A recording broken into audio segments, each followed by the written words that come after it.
नमस्कार, मैं हूं हरीश और आप देख रहे हैं मेरा नज़रिया। आज चर्चा करते हैं, समीक्षा करते हैं हरियाणा के चुनावों के नतीजों की। हरियाणा विधानसभा 2024 के चुनावों के नतीजे 2024 के लोकसभा चुनावों के नतीजों की तरह ही अप्रत्याशित रहे और कयासों से बहुत परे रहे। जहां एक तरफ यह कयास लगाए जा रहे थे, अंदाज़ा लगाया जा रहा था कि इस बार चुनावों में भाजपा की भारी हार होने वाली है और कांग्रेस की जीत होने वाली है, जिसका कि विभिन्न चुनाव विश्लेषकों ने भी यही अंदाज़ा लगाया था। उन्होंने भी यही अनुमान लगाया था कि इस बार भाजपा बुरी तरह से हरियाणा में हारेगी। ऐसा अनुमान लगाया गया था कि कांग्रेस को कम से कम 60 सीटें तो मिलेंगी ही। वहीं कांग्रेस के अति आत्मविश्वास को भी गलत साबित किया। अब कांग्रेस हर बार की तरह इन नतीजों पर ईवीएम को दोष लगा रही है और वह ईवीएम को हैक करने की बात कर रही है। कह रही है कि इसकी वो शिकायत इलेक्शन कमीशन को भी करेंगे। लेकिन कांग्रेस की हालत बिल्कुल वैसी ही है जैसे कि खिसियानी बिल्ली खंबा नोचे।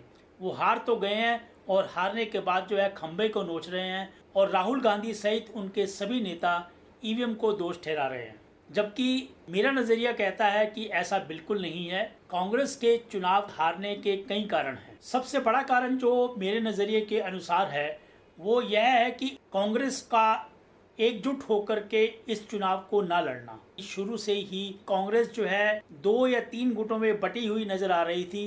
एक हुड्डा ग्रुप जो कि अपने आप को सर्वोपरि समझ रहा था और उन्होंने केवल जाटों की तरफ ध्यान दिया, दूसरी जातियों की तरफ या दूसरों लोगों की तरफ बिल्कुल भी ध्यान नहीं दिया। हुड्डा द्वारा शैलजा को दरकिनार करना और शैलजा द्वारा हुड्डा को दरकिनार करना सबसे बड़ी हार की वजह मेरे नज़रिए के अनुसार यही हो सकती है। और दूसरी जो वजह हो सकती है वो यह है कि शुरू से ही हरियाणा में कांग्रेस का कोई एक संगठन काम नहीं कर रहा था।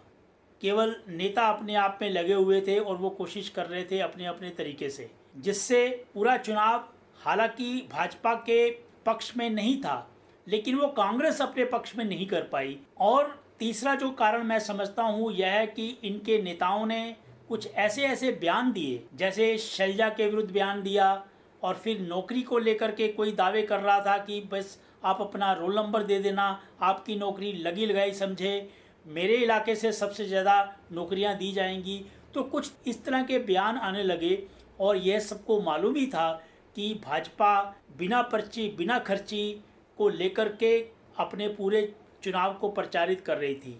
तो उसका असर भी हुआ। लोगों को लगा कि अगर कांग्रेस आ जाएगी तो फिर से वही भ्रष्टाचार शुरू हो जाएगा, फिर से नौकरियां जो हैं वो पर्ची और खर्ची को लेकर के दी जाएंगी। तो ये भी एक बड़ा कारण रहा कांग्रेस के ऐन मौके पर चुनाव को हारने का। एक और कारण है कांग्रेस की हार का, वो यह है कि वो छोटी पार्टियों के साथ जो गठबंधन करना चाहिए था, जैसा उसने लोकसभा चुनाव में यूपी में किया था, वैसा यहाँ पर नहीं कर पाई। यानी कि ये उसके एक अति आत्मविश्वास को दिखावा करता है। तो अपने आप में ही मुग्ध रहे कि हम लोग जो है अपने बलबूते पर जीत जाएंगे, लेकिन इसकी संभावना कम थी क्योंकि जैसा कि मैंने कहा बहुजन समाज पार्टी, इनेलो और जजपा का जो वोट था वो बट गया। आम आदमी पार्टी ने भी जो है सभी 90 सीटों पर चुनाव लड़ा। हालांकि उनकी एक सीट जगाधरी को छोड़ करके सभी सीटों पर उनकी जमानत जब्त हुई, लेकिन फिर भी उन्होंने वोट काटने की भरपूर कोशिश की। अगर आप और कांग्रेस आपस में मिल कर के लड़ते तो मुझे उम्मीद है कि इनकी सीटें कुछ अधिक आ सकती थी। एक और कारण भी है कांग्रेस की हार का और वह है बागियों का। ऐसे बहुत से बागी थे जिन्होंने वोट काटने की कोशिश की। जैसे कि अंबाला कैंट की सीट पर ही देख लीजिए, वहाँ पर जो कांग्रेस की बागी कैंडिडेट थी वह दूसरे नंबर पर रही और अनिल विज बड़ी मुश्किल से जीत पाए, और जो कांग्रेस के ऑफिशियल कैंडिडेट थे वो तीसरे नंबर पर रहे। यानी कि अगर अंबाला कैंट सीट पर भी बाकी नहीं होते तो अनिल विज हार जाते, जो कि अपने आप को मुख्यमंत्री बनाने की गुहार लगा रहे थे। जो राहुल गांधी का किसान, पहलवान और जवान वाला मुद्दा था वो भी पूरी तरह से नहीं चला, क्योंकि किसानों ने भी ऐसा नहीं है कि एक तरफा कांग्रेस को ही वोट किया हो, और ना ही अग्निवीर का जो जवानों वाला मुद्दा था वो भी ज़्यादा चला। हाँ, पहलवानों के मुद्दे पे ज़रूर कह सकते हैं कि विनेश फोगाट की जीत से ऐसा लगता है कि विनेश फोगाट का हरियाणा की जनता ने सम्मान जरूर किया है। और अगर महिलाओं की बात करें तो महिलाओं को लुभाने के लिए भाजपा ने 2100 रुपये प्रति माह देने की बात तो की थी, लेकिन निष्कर्ष से यह भी पता लगता है कि ऐसी सीटें जिसमें महिलाओं ने ज़्यादा वोट डाले थे, उन 11 सीटों में से 8 सीटें कांग्रेस को मिली हैं और 3 सीटें भाजपा को मिली हैं। दूसरी तरफ जैसा कि भाजपा प्रचारित कर रही है कि यह उनकी एक बहुत बड़ी जीत है, तो मैं अपने नज़रिए के अनुसार उसको भी नकारता हूँ, क्योंकि यह भाजपा की जीत कम है और कांग्रेस की या विपक्ष की पार्टियों की हार ज़्यादा है। क्योंकि इनेलो और जजपा के पूरी तरह खत्म होने पर भाजपा बहुत बड़ा मैंडेट नहीं ले पाई, वो मात्र साधारण बहुमत ही हासिल कर पाई है। और जबकि कांग्रेस ने भी अपनी पिछली सीटों से अपने आप में कुछ बढ़ोतरी ही की है, यानी कि जो फायदा इनेलो और जजपा के खात्मे का कांग्रेस को होना चाहिए था वो उनको ना होकर के वो भाजपा को चला गया। तो इसलिए मैं समझता हूँ कि पूरे हरियाणा ने भाजपा को एक तरफा वोट किया हो, ऐसा नहीं है। ऐसा इसलिए भी आप मेरी बात का समर्थन कर सकते हैं क्योंकि कम से कम 5 जिले ऐसे हैं जिसमें भाजपा को एक भी सीट हासिल नहीं हुई है, जिसमें कि रोहतक, झज्जर, सिरसा, बहादुरगढ़ और नूंह शामिल हैं। और सिरसा में तो बाबा राम जी, जिनका एक काफ़ी असर माना जाता है, और उनको चुनाव से ठीक पहले शायद इसीलिए फरलो दे करके बाहर निकाला गया था कि वो चुनावों पर कुछ असर डालेंगे। तो उनका भी मुझे असर कुछ ज़्यादा दिखाई नहीं दिया, क्योंकि उनके प्रभाव वाले क्षेत्रों में भी भाजपा को बहुत ज़्यादा फायदा नहीं हुआ।